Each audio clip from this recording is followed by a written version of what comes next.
If you hear my voice, hands down. If you hear my voice, hands up. Hear my voice, listen up. How's it going, folks? My name is Pat. I am one of the coordinators for Asphalt Green's Recess Enhancement Program, or REP as we like to call it.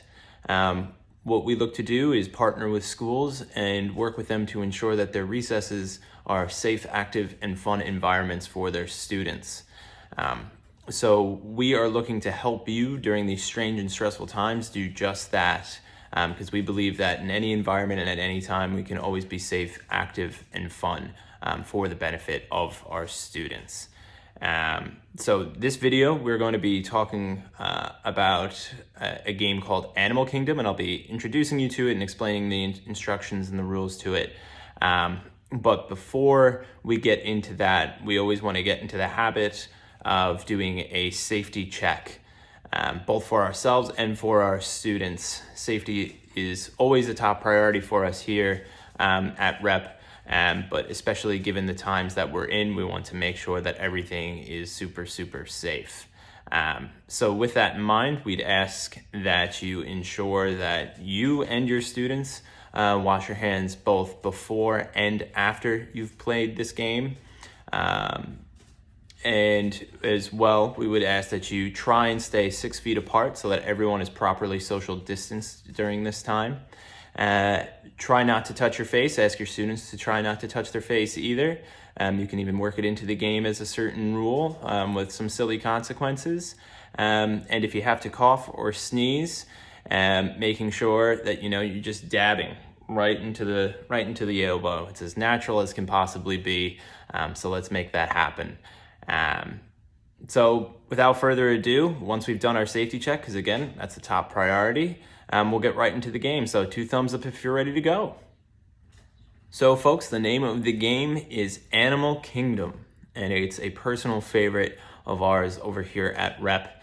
It can be played with any age group, and that's right, yes, despite the sound of the name, it can be played with kindergartners up through 8th graders. We even played it with our coaches the other day when we had all of them together, and they range in all sorts of ages, and they absolutely loved this game.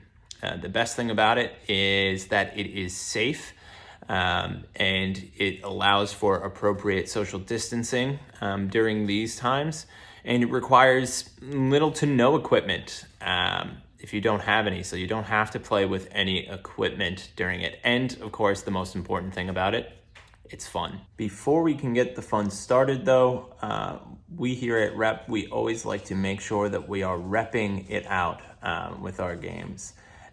So what does that mean? What that means is that we're always making sure that we're ready, that we're always making sure that we're ready to properly explain things to our students and explain the game, and that we are ready to play the game in a safe and fun manner. So we'll start with the R in ready. How do we get ready to play Animal Kingdom? Well, the first thing that we can do is we can assess our play area, right? So it's always important to take the time to take a look at the space that you will have to play your game, and see what you can do with it. You want to designate boundaries in your play area, if at all possible. So if that means you're in a gym, you can use the lines on the floor. If you are outside in a playground, a large playground, you can take a look at the space that you have, maybe utilize one corner or one space of the area. And if you're in a hallway, you can use the entire hallway. We can play wherever. It's just super important that we're taking the time to assess that play area in order to make that happen. Afterwards, we want to, once we've picked our area, we want to remove any items that might pose a safety risk to you or your students. And if there's just certain items or infrastructure that just can't be moved, you just want to be able to plan around that. Maybe change the game area, or just input rules that can put that certain area off limits. And then after that, what you want to do is you want to make sure that you have your equipment set up for the specific game.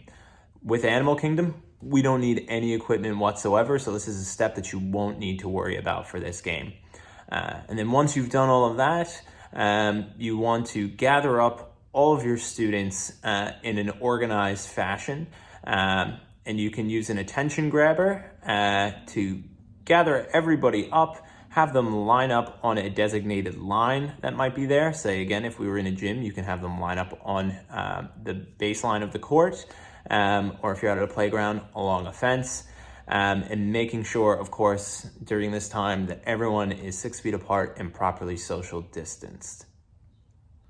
Once we have everyone gathered up in an organized and safe manner, what we can then do is move into the E portion of the rep model, which is explain.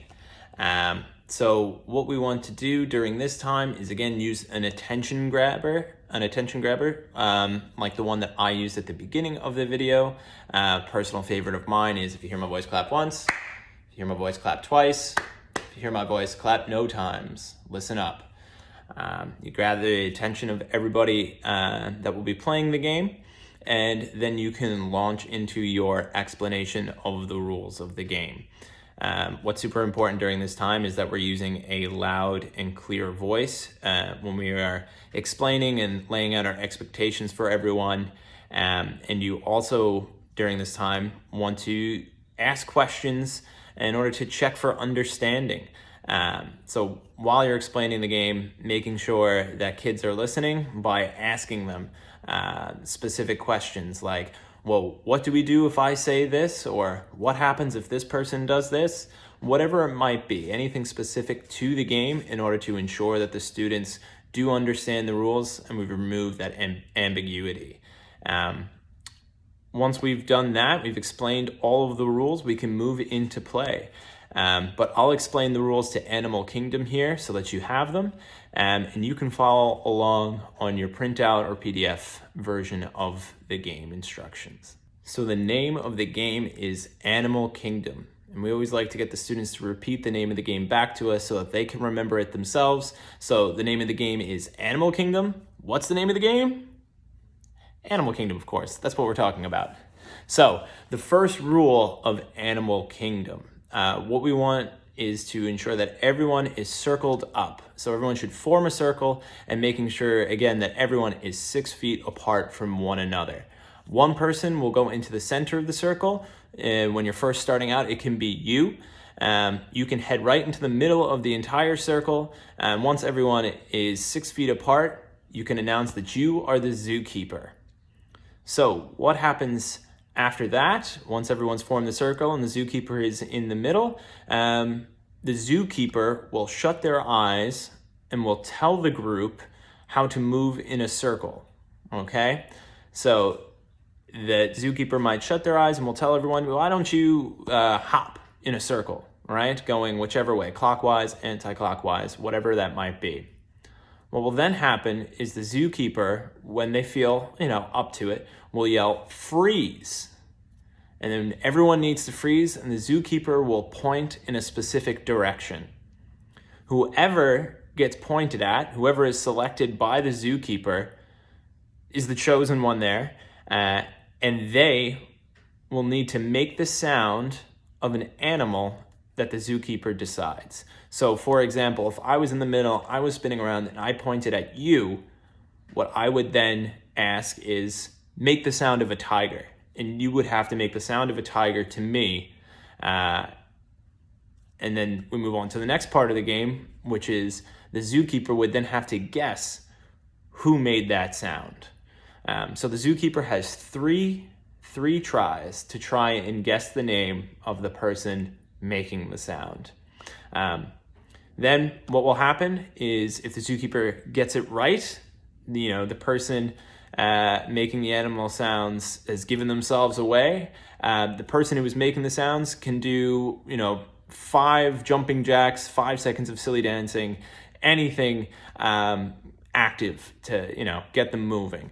But if the zookeeper takes 3 tries and just doesn't get it, they'll be the ones who are doing 5 seconds of silly dancing, 5 jumping jacks, whatever the consequences might be. You want to make them fun, you want to make them active. What will then happen is everyone can give a Y5, so making sure, again, we're staying 6 feet apart, but we're still giving support, and giving a high five or a Y5.